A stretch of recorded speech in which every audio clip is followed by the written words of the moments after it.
So hello everyone, তোমরা যারা বালুরঘাটে থাকো তোমরা তো জানো বালুরঘাটে আছে রবীন্দ্র ভবন।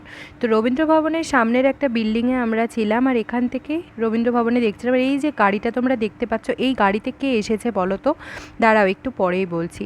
আর এখানে দেখো রাস্তার সামনে কত লোকজন আর অনেক পুলিশ কিন্তু ছিল। তো আমরা ভেবেছিলাম ঢুকতে দেবে না, কিন্তু ফাইনালি আমাদেরকে ঢুকতে দেয়। আর আমরা এখন যাচ্ছি রবীন্দ্র ভবনের ভেতরে।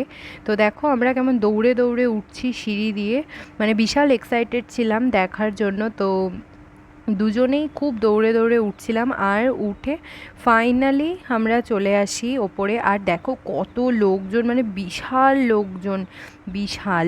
আর এখানে আমরা দুজন শুধু ছিলাম না, এখানে আমরা অনেকেই ছিলাম, দাঁড়িয়েছিলাম। আর দাঁড়াও আমি জুম করে দেখাচ্ছি।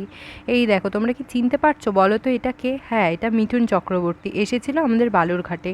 তো তারপর আমরা সেখান থেকে বেরিয়ে যাচ্ছিলাম সামনের দিকে, মানে স্টেজের এখানে কিছু ছবি তুলবো বলে।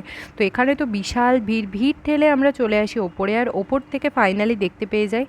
অনেক সামনে থেকে আমরা দেখছিলাম, অনেক সামনে থেকে, মানে সত্যি এত সামনে থেকে দেখতে পাবো সেটা আমরা কখনোই ভাবিনি। তারপর দেখা হয়ে গেলে আমরা সাইডে দাঁড়িয়েছিলাম, আর এখানে আমরা বিশাল খুশি হয়ে গেছিলাম দেখতে পেয়ে। আর এই মামাটাই আমাদেরকে সাহায্য করেছিল কিন্তু। তো যাই হোক, তারপর আমরা এখানে বাইরে দাঁড়িয়েছিলাম যে এখান দিয়েই তো আসবে, আরও ভালো করে সামনে থেকে আরও দেখতে পাবার। এখানে দেখো কত প্রেস মিডিয়া দাঁড়িয়ে আছে, প্রচুর। তারপর কিছুক্ষণ ওয়েট করার পর ফাইনালি এই দেখো ভিড় ঠেলে কিন্তু আসছে মিঠুন চক্রবর্তী। তো চলো তোমরাও দেখো আমাদের সাথে। তো দেখো এখানে কত লোকজন, আর এই দেখো ফাইনালি কিন্তু চলে আসে মিঠুন চক্রবর্তী। তো আরও সামনে থেকে আমরা দেখতে পেয়ে গেলাম, আর এত মানে এখানে লোকজন ছিল, মানে বিশাল ক্রাউড ছিল, বিশাল। তারপর প্রেস মিডিয়াকে সরিয়ে দিয়ে তিনি গাড়িতে উঠে পড়ে, আর গাড়িতে উঠে এখন তো তিনি চলেই যাবেন। তো ধীরে ধীরে গাড়িগুলো ছেড়েও দিচ্ছিল। তো প্রচুর লোকজন, সাথে আমরাও যাচ্ছিলাম গাড়িটার পিছন পিছন। তো আমরা তো সামনে থেকে দেখে অনেকটাই খুশি হয়েছিলাম, কারণ আমরা ভেবেছিলাম যে দেখতে পাবো না, কিন্তু দেখতে পেয়েছি।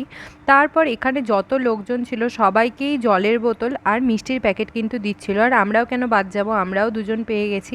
তো আজকের ভিডিওটা এইটুকুই, দেখাবে আবার একটা অন্য ব্লগে। এখনকার মতো বাই।